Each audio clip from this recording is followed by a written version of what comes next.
Jeremiah 18. You there?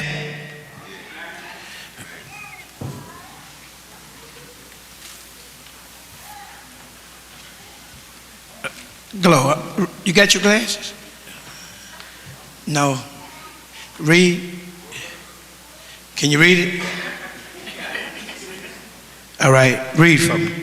The word which came to Jeremiah from the Lord saying, What did he say? Arise, Get up. and go down to the potter's house. Get up and go down. And there I will cause thee to hear my word. I'm going to cause you to hear a word. Jeremiah, I want you to go down there not to preach a sermon, but to get one. I don't want you to go down there and preach to the potter, but I want you to go and hear through what you see. Read. Then I went down to the potter's house, and behold, he wrought a work on the wheels. He wrought a work on the wheels. Read. And the vessel that he made of clay was marred in the hand of the potter. The vessel got messed up in the hand of the potter. It wasn't, now you got to understand, it wasn't what the potter was doing that caused the clay to get messed up. That's good, Pastor. It was because the clay didn't conform to the potter's hand.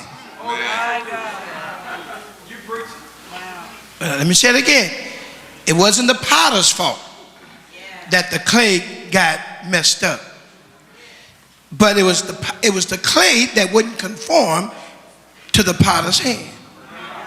Read. So he made it again. He made it again. Another vessel. Another vessel. And seemed good to the potter. He said, well, since it ain't going to go that way, let me go this way with it. He made it where he thought this is still good. I'm glad that God, everything God made is good, y'all. That's true. Everything God made, and man have found a way to abuse it and misuse it and turn it to, make it detrimental. We was talking the other day how we're so blessed with all this technology. And we don't realize anytime you use a cell phone, iPad, iPhone, we know where you're at. We can get your records. We can tap into all your business. I don't care what kind of computer you got. There's something you ain't doing nothing nobody can't find out about. You're right, man. Phone records will tell it. How many texts you sent. Who you sent them to. What you said. It'll even show that little smiley face you put on the end.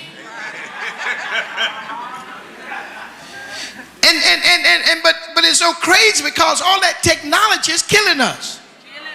We don't have family time because the children in the room playing on their PlayStation and the Wii, and we're in the room on our iPad and on the computer, and you know how it is. And man, I ain't gotta go to no movie. I can pull up Netflix right here and watch a movie right here for $7 a month.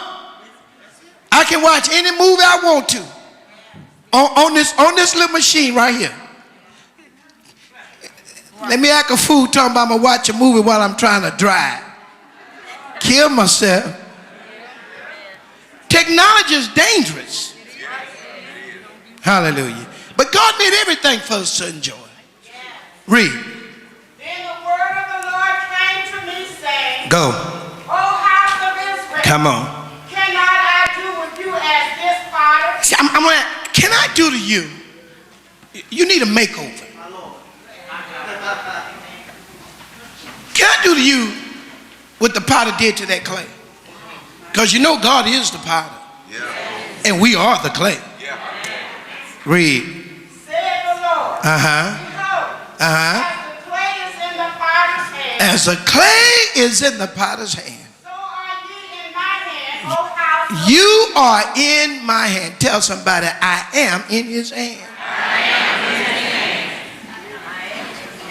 Finish it, Glow.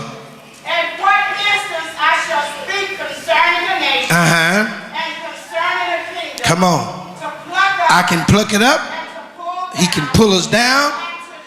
And God can get rid of us. You may be seated. It's from this text this coming year, today, January the 1st. Not only will I hold on to my yet, but I'm saying, Lord, make me over. Anybody need a makeover? Well, I'm glad if you don't. I'm proud of you. But I'm saying, Lord, make me over. There are some things that need to be stripped away. Suppose you could have a makeover. What kind of makeover would you want today? Some people want to be skinnier. Some want to be taller. Some want to be shorter. And some just want to be better looking. Maybe if we had a makeover, we would change the color of our eyes, change our hair, change our teeth, do something with our legs, and have a makeover with the battle of the bulges.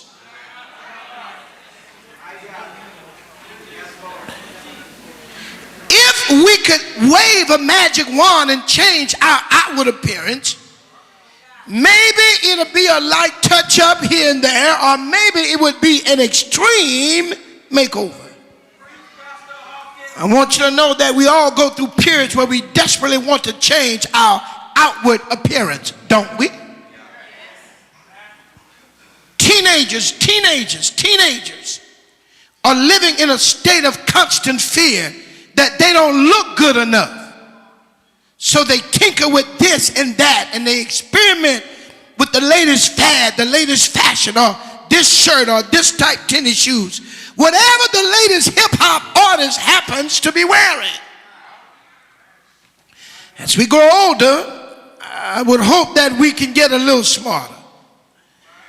We get older, we spend a lot of time trying to find the right clothes to put on so that we fit in the crowd that we're with.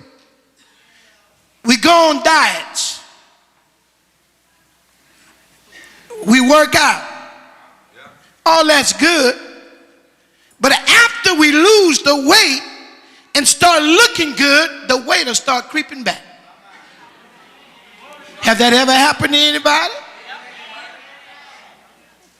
Hallelujah. As hard as it is to have a makeover on the outside, it's even harder to have a makeover on the inside. If it's anything we know about human nature, that is, we change slowly if we change at all. Think about the areas in your life that you need a makeover. And I'm not talking about on the outside, but on the inside. What would you change if you could right now? Would it be your impatient spirit? Will it be the critical tongue?